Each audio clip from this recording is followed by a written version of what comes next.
I want to go home to my parents' place, and encouraged him to come into a taxi with me, and I touched him, put my hand on his leg, and as soon as the taxi driver slowed down to pull up at a set of traffic lights, he jumped out.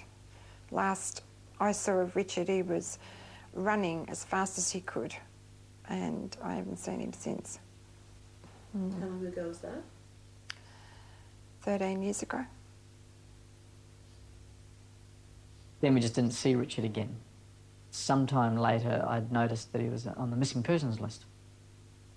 I think I mentioned it to my processor, but it didn't go any further. Certainly no one spoke about it, and Richard Leap was just never spoken about in Kandja ever again. Can I just ask something that people out here, someone might know? Like you mentioned the name Richard Leap. There's nothing wrong with Richard. That's ages ago, isn't it? Long time ago. Years. What's years and years and years and years. It was a long time ago. A guy called Richard Leap. No, Richard Leap. I don't even know the name. Yeah.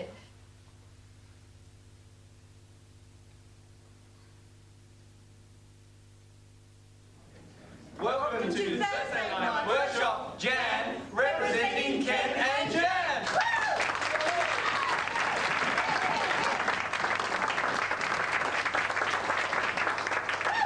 Thank you, everybody. Welcome to Thursday class. He was a perfectly normal little boy, a little bit mischievous, but normal. You know, he was age of 17, I think 17 at that time. He'd been well brought up and he was a good boy, and I trusted his judgment on what activities he'd like to do. And I asked many questions about it, and he clammed up. He wouldn't talk about it. It seemed not very odd. Michael Beaver was a young 18-year-old, approximately, man from a very dysfunctional family. 2 brothers from different fathers. One brother involved in petty criminality, and Michael at that age was flirting with drugs.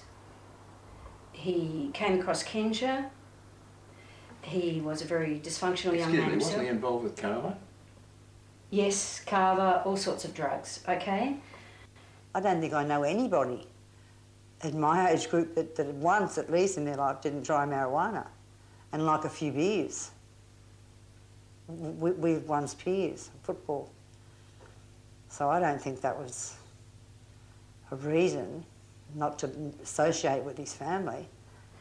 His brother took Michael to the cross and got Michael to have unprotected sex with a prostitute. We have, you know, sort of ethics in Kandja, and we said to Mike, okay, we think you should take a break. You need an AIDS test anyway. If you had unprotected sex. And, you know, take a break and let us know what you want to do. I mean, they treated him appallingly because we might catch it. AIDS, that is. He might have AIDS. We might catch it. It was also an excuse because he was a very gentle, tender young man who was a bricklayer. It was not Kandja's idea of where the new, current Kandja was going to, because by then we had, you know, principals of schools and deans of bloody whatever at university, and, you know, certainly not clumsy young men who laid bricks for a living. He left Kandja because of what I've said. We had to ask him to leave because of the activities in the cross with his brother, and because of his association with his brother and his brother's drug activities and his brother's petty criminal activities. Now, I am not exactly sure of the time. I can give this to you. I think it's approximately 2 years later. Michael re-emerged at a psychiatric hospital in Sutherland. His basic problem was drugs. He was also suicidal at that time. When he was admitted to Sutherland, I believe it was just before that or just after that, he had made suicide attempts on his life. I am weak, overtaken by spirits. I can't face life anymore. It's my right and my choice. Kandja is to partly blame as he exposed me to the truths. I love Mum, I love Mum, I love Dad, I love Dad, Stephen, I love and David. I love all very much, more than I can say. Life lately has given me very little pleasure. Bye-bye, love always. It wasn't signed, but it's his writing. Never heard him say the word bye-bye before. The first I sort of heard about him was when we heard he'd committed suicide. And Di said that he was kicked out because he drank some kava juice. And he said kava juice will do that every time, suicide. Can't. It was put there as a definite, authoritative fact. And I believe we even did a clowning class on drinking kava juice and dying. It's quite macabre. So it would be, you know, stand up the front, have a drink, and die. So because it was quite a stigma, and it needed to be excised within the group. I'll never know the reason Michael jumped off that cliff. I only know by what was in that note. That Kנג'ה exposed him to the truth.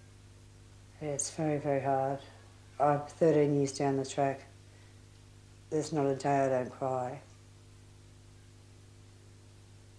There's not a day I don't think about Kνג'ה. Wishing I had the boy I had before he entered that cult. The period is parallel with the emergence of, in particular, 3 groups of people who decided simply that they would destroy Kνג'ה, and they would do it by assassinating the character of Ken Dyers, right? They had failed. For many months they had failed. They had got, this is also associated with an organisation called Cult Awareness Network in America. The first lady to attack Kνג'ה was a lady called Annette Stevens at the time. What made you most angry about Kνג'ה? Well, I spent 10 years of my life chasing America around and ended up with less than $10 in the bank.